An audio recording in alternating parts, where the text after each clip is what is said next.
Go to Ryan in a second, but Marcus is shaking his head because when we all pick the same team on this show, the team loses.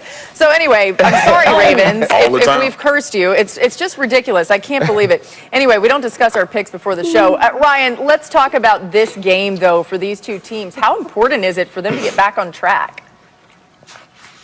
I mean, this game is extremely important. These are two teams that had a distinct identity last year and coming into the season, and they've forgotten about that. They feel fat. They feel happy. I mean, I felt like these teams, had lemonade in the shade with their feet up. I mean, probably eating lemon pepper wings in a freeze cup. Shout out to Gucci. And that's how these teams were playing. They made sure and they got away from what they are. They got away from power football offensively, play action game. They got away from playing good defense. And they have to figure those things out. There was no way you could have told me at the beginning of the season that these two teams would be playing after midseason and it wouldn't matter and I wouldn't care and it wouldn't be to see who was going to be at the top of the AFC challenging the Kansas City Chiefs. But that's where these two teams has fallen. And so this week is extremely important, not only because they need W's, but because they need to figure out who they are in 2020 and if they can advance being that team in the playoffs this year. Els, listen, this is one of the, Ryan hit the point. Like, he took a lot of what the reality is. Like, two teams searching for themselves because, look, no, that's fire. It's fire. I mean, we think alike sometimes. Not all the time, but sometimes. But here's the bottom line, right? You think about the Baltimore Ravens and what their expectations were. This was a team we thought would challenge the Kansas City Chiefs. We thought would be right there in the conversation at the end of the year, and they have seemed to not understand who they are or who they're built to be. And this evolution of the passing game that I've been screaming about, forget all of that.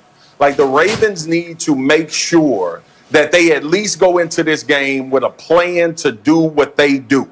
And then vice versa, because what I think is the most important thing and huge is that Calais Campbell and Brandon Williams is not going to play in this game. And the last outing we saw the Baltimore Ravens in, the New England Patriots and Damian Harris ran through them. And last year when we saw these two teams play, Derrick Henrry went crazy for 190-some odd yards on the ground. So will the Ravens defense stand up this game and not allow the Tennessee Titans to be on schedule, to have Ryan Tannehill comfortable, to have us talking about Derrick Henrry on big man balling again next week? I'm going to end this love fest because while I agree with you about the Titans taking advantage of the Ravens' run defense and the injuries, Marcus, I actually don't agree with you about the Ravens. I think they need to evolve, and I think this is the game to do it. One of the biggest injuries last week was the loss of Nick Boyle, their blocking tight end, one of the best blocking tight ends in football. This is a Ravens offense that already lost their two best offensive linemen. They can't run the ball the way they used to. They need to figure out a passing game. Fortunately, in Tennessee, you got a pass rush that'll be missing Jadeveon Clowney. It's the 25th best pass defense in football.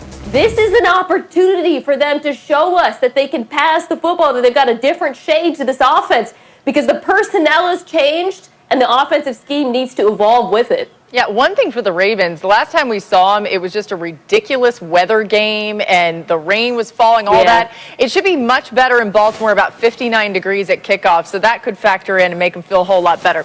All right, a couple weeks ago in San Francisco, Aaron Rodgers told 49ers linebacker Fred Warner that he was the best linebacker in football. You may be like, all right, what does that have to do with Colts linebacker Darius Leonard, who the Packers play this week? But the thing is, Leonard heard about it. He's ready to prove Rodgers wrong.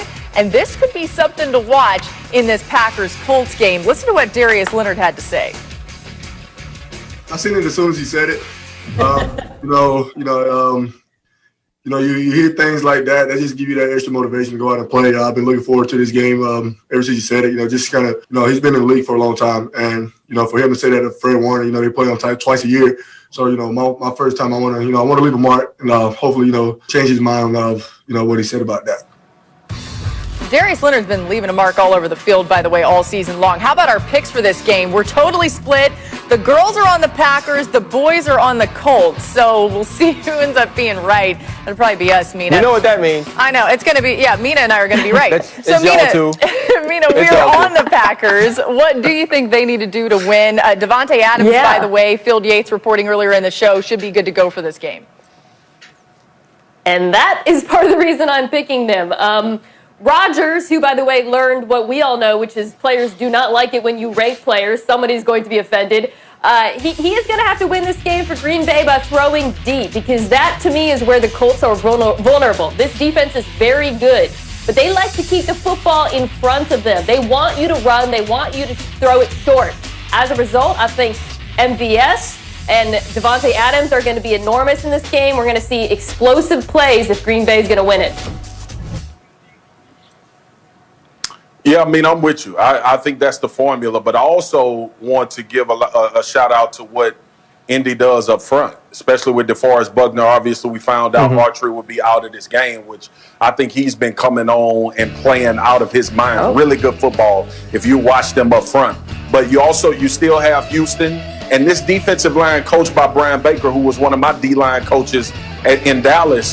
They are going to understand how to rush and how to keep Aaron Rodgers in the pocket. Look, we know Aaron Rodgers does a tremendous job throwing the football, but I think we forget sometimes that Aaron Rodgers can get on the edges of defenses and really cause havoc, even with his legs, but more so extending plays and being able to hit those deep shots. This Indy defense plays real sound football in the front seven, and I think that's the reason they're going to prevail in this game, and along with being able to get pressure on Aaron Rodgers without having to add any extra rushers.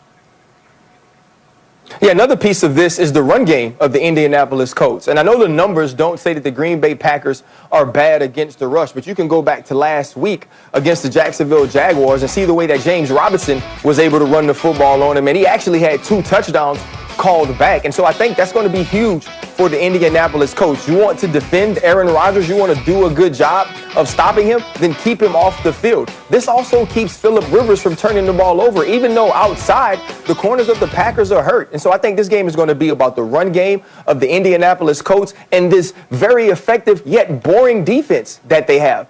And the reason I say that is not